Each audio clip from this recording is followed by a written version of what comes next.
this captivating narrative. The title of this program is A Glimpse to Its Glorious Past. This performance is being directed by the teachers Papaya Bhadra, Neha Bhosle, Sai Shri Menon, Anita Maurya.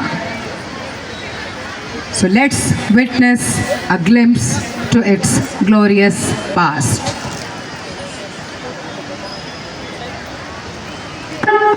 मैं भारत हूँ।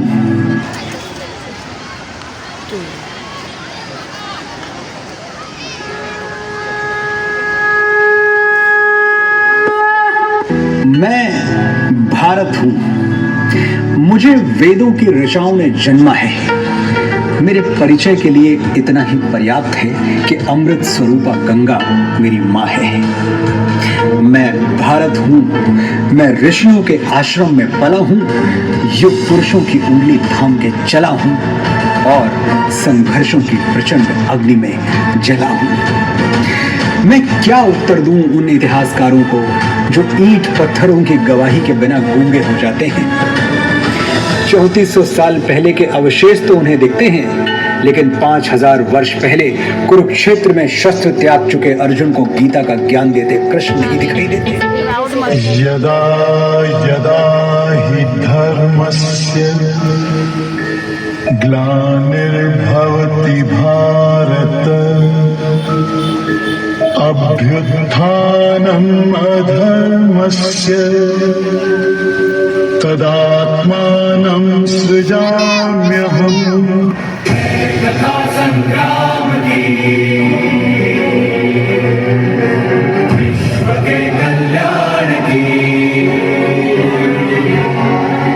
धर्म अधर्म आदि अनंत सत्य असत्य कलेश कलंक स्वार्थ की कथा परमार्थ की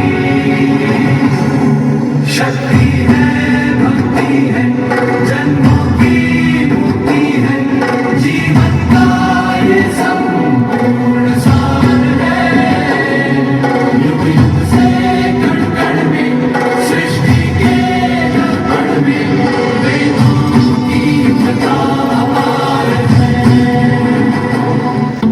7000 वर्ष पहले सरयू के तट पर सूर्य को अर्घ देते श्री राम नहीं दिखाई देते।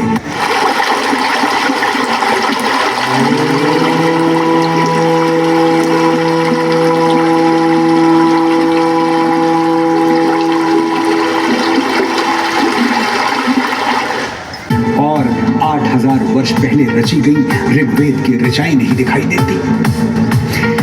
आज मानचित्र पर मेरी जो छवि है, मैं हमेशा से ऐसा नहीं था। अनेकों टुकड़ों में कटा हुआ था, जनपदों महाजनपदों में बटा हुआ था। फिर एक दिन तक्षशिला में जन्मे मेरे एक पुत्र ने अपनी शिखा खोल दी और यहीं से मेरे अखंड राष्ट्र बनने का मार्ग भी खुल गया। मैं विष्णु गुप्त, जने पुत्र चाणक्य, और जब तक तुझे मगध की राजगद्दी से हटाकर किसी ऐसे व्यक्ति को नहीं बिठा दूंगा जो मगध के साथ साथ अखंड भारत के लिए अपने प्राण न्यौछावर करने के लिए तैयार हो।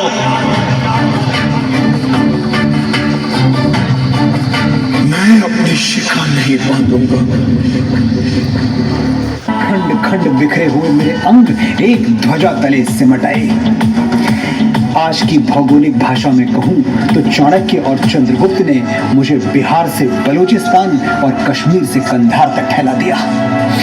मैं अपनी भुजाओं का विस्तार देखकर प्रसन्न था। मेरा विस्तार पूरे विश्व को अचंभित कर रहा था, भौगोलिक और आध्यात्मिक दोनों रूपों में। एक तरफ मेरे हाथों में चमकती हुई तलवारें लहरा रही थी, तो दूसरी ओर मेरे गले से बुद्ध और महावीर की वाणी गूंज रही थी। बुद्धं शरणं गच्छामि, धम्मं शरणं गच्छामि। घड़ियां बीतती रही। मैं समय के धरातल पर कभी दौड़ा, कभी चला, कभी घुटनों के बल रेंगा, लेकिन रुका कभी नहीं। मुझे कृष्ण के वचन हमेशा याद रहे, कृतम में दक्षिणे हस्ते, जयो में सव्याहिता। यदि मैं सीधे हाथ से कर्म करूंगा तो मेरे उल्टे हाथ में विजय अवश्य होगी। कर्म योग के सिद्धांत पर चलता हुआ मैं वैभव और संपदा के शिखर पर जा पहुंचा। मुझे सोने की चिड़िया कहा जाने लगा और मेरी चमक सुदूर देशों में बैठे लुटेरों और आक्रमणकारियों को लुभाने लगी। मैसिडोनिया का वो राजा सिकंदर महान, जिसकी सेनाएं विश्व विजय पर निकली थी, वो पर्शिया और गंधार को अपनी शमशीरों से चीरता हुआ मेरी सीमा में दाखिल हो गया।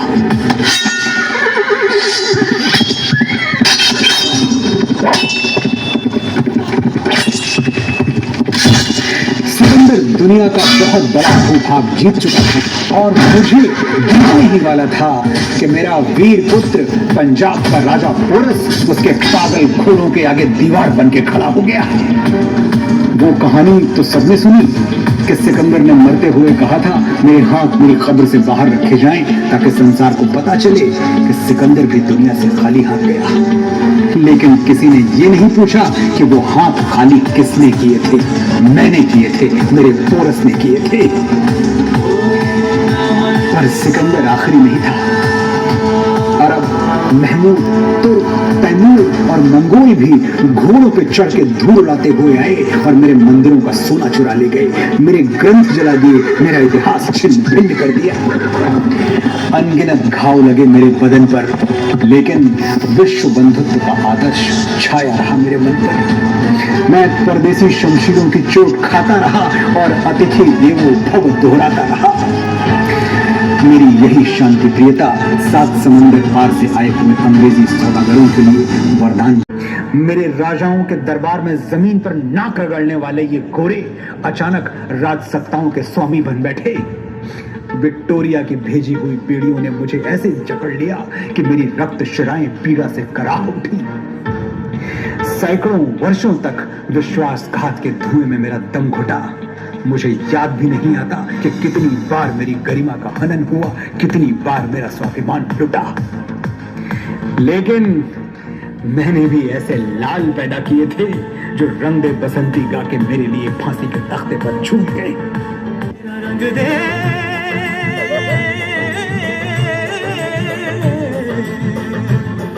मेरा रंग दे बसंती झोला, रंग दे रंग दे। मुझे याद आती है लाहौर सेंट्रल जेल। मेरा बेटा भगत अपनी बैरक में कैद है। फांसी का हुक्म सुनाया जा चुका है, तारीख नजदीक आती जा रही है। अंग्रेज ऑफिसर्स रॉबर्ट्स और बारकर उससे मिलने आते हैं। कहते हैं, माफी मांग लो भगत, जान बच जाएगी। चिट्ठी लिख दो ब्रिटिश सरकार को, कह दो कि तुम अपने किए पर शर्मिंदा हो और हम भूल जाएंगे कि तुमने असेंबली हॉल में बम फेंका था, सैंडर्स की हत्या की थी। भगत ने रॉबर्ट्स और पार्कर की बात मानकर अंग्रेज सरकार को चिट्ठी तो लिखी। क्या लिखा था उस चिट्ठी में? भगत ने लिखा, मैं ब्रिटिश सरकार से अपील करता हूं कि मुझे फांसी न दी जाए, क्योंकि फांसी अपराधियों को दी जाती है और मैं क्रांतिकारी हूं, भारत मां का सिपाही हूं, मुझे भरे चौराहे पर गोली मार दी जाए। ये युद्ध का विधान है कि गोली से मरने में सिपाही की शान है। मेरा भगत, उसने सोचा, मुझे तो वीर गति चाहिए, गोली नहीं तो फांसी सही। भगत फांसी का फंदा ऐसी दीवानगी से चूमने लगा जैसे मेहंदी से सजे हुए अपनी दुल्हन के हाथ चूम रहा हो। ऐ दुल्हन, मैं राख बन सतलज नदी में बह गया, पूछ मत तेरी जुदाई दिल पे कैसे सह गया। है शहादत की खुशी पर जाते जाते दुख भी है, हाय आजादी तेरा घूंघट उठाना रह गया। ये था मेरा वीर बेटा भगत। और मेरी बेटी जो दुल्हन बच्चे को पीठ पर बांधकर अंग्रेजों से जा भिड़ी और उनकी लाल वर्दियों के धागे खोल दिए, लक्ष्मीबाई। मेरा एक और बेटा अल्फ्रेड पार्क में एक पिस्तौल लिए अनगिनत अंग्रेजी राइफलों से लड़ गया और जब पिस्तौल में आखिरी गोली बची तो वंदे मातरम बोलकर मेरे चरणों में फिर चढ़ गया।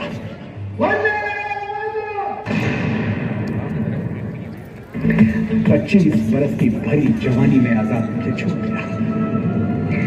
जो हाथ मेरी ओर बढ़े मेरे वीरों ने काट के फेंक दिए, जो आंखें मुझ पर उठी वो बुझ गई हमेशा के लिए। मैं भारत हूँ, बलिदानियों के रक्त से भीगी हुई मेरी वादियां हैं, क्योंकि मेरे सीने में शहीदों की समाधियां हैं। मैं भारत हूँ। देश से है प्यार तो हर पल कहना चाहिए,